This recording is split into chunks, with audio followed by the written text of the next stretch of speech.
there's a lot of divisions that are in dire need of unifications, in my personal opinion, So in 2025, I'm looking forward to some of these things to get handled, you know what I'm saying? But the three divisions that I'm looking at to have a unified champion is 118. Yes, I'm looking at you, Junto Nakatani. 135. Yes, sir. I'll be looking at you, Gervonta Tank Davis. And 140. I'd be looking at Teofimo Lopez. So out of these three divisions, one of them is about to change. If I tell you I'm good, probably you will say I'm boasting. But if I tell you I'm no good, you know one line. Yo, what's good, Boxing Talk family? It's your boy, Dr. Boxing Talk, back for another YouTube video. Banger, man. Yes, sir. Yes, man. I don't know what time it is. The doctor's in the house, man. So check this out. As I said in the intro, man, there's quite a few divisions that need unifications. And for those of you unfamiliar with unifications, that's okay. I'll briefly explain it to you. So there's four main sanctioning bodies, right? The IBF, WBA, WBO, and the WBC, right? So they have a champion designated for each sanctioning body in each division. For example, 118, you have Junto Nakatani as a champion. You have Ryosuke Nishida as another undefeated champion. You have Seiya Tsutsumi as another undefeated champion. And you have Yoshiki Takei as another undefeated champion. So same goes on, so on and so forth for every champion, for every division that doesn't have one champion that at least has two belts. For example, at cruiserweight division, you have Gilberto Zurdo Ramirez, right? He has the belt for WBA and WBO, while Jaya Pataya has an IBF belt and Badu Jack has a WBC. So at least there's one unified champion, right? And usually, not all the time, because Jaya Pataya has the he's recognized as the lineal champion or the Ring Magazine champion. So in a way, you could say he has two belts. But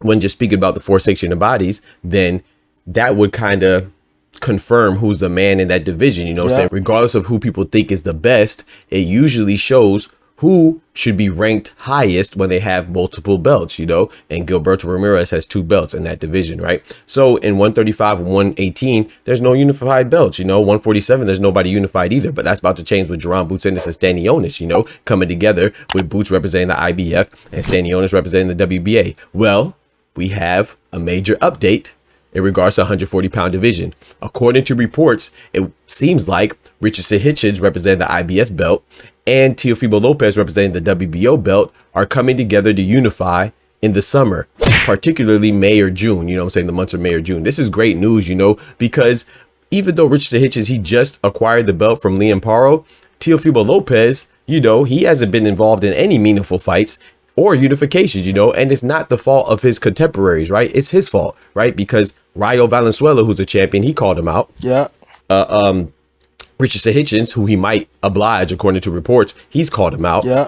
And there's been other people that called him out as well. The former champion or champion of recess, Devin Haney, called him out. Yeah. Jack Catterall tried to fight him. He called him out in his last two fights, that he won. Once against Josh Taylor and the other one against Regis Prograis. And then Arnold Barbosa Jr., he's been in the mandatory position forever trying to get that fight. Yeah. Not even to mention the guys outside of his weight division that he called out, Brian Norman Jr., once he got elevated to being full champ at 147 WBO, Teofimo expressed interest on fighting him. Well, Brian Norman Jr. said, okay, let's fight. And Teofimo has not acknowledged him since. Look at you scared now, you hoe. Scared like a little white pussy. Scared of the real man. I'll fuck you till you love me, faggot. You know what I'm saying? So I wouldn't hold your breath as far as Teofimo being in a meaningful fight, because that's what this fight would be. It'll be very meaningful if Richardson Hitchins and Teofimo Lopez could fight each other, especially with them both being natives of New York. They could fight. That'd be a big fight for New York.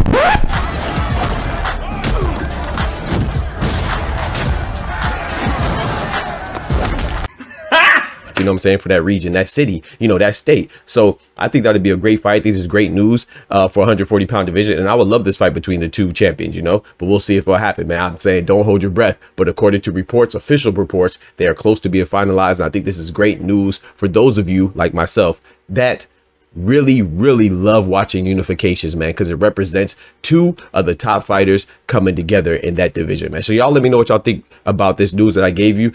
Are you excited for this fight? I'm very much intrigued. Do you think it'll happen? I have my doubts, but let me know in the comments what you think, man. Don't forget to smack that like button, but most importantly, remember, with God, we can do anything. Without God, we're nothing. The doctor's out. Peace.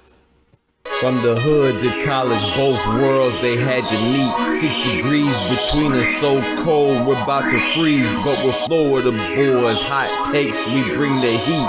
We're moving the culture, the engineers to the streets.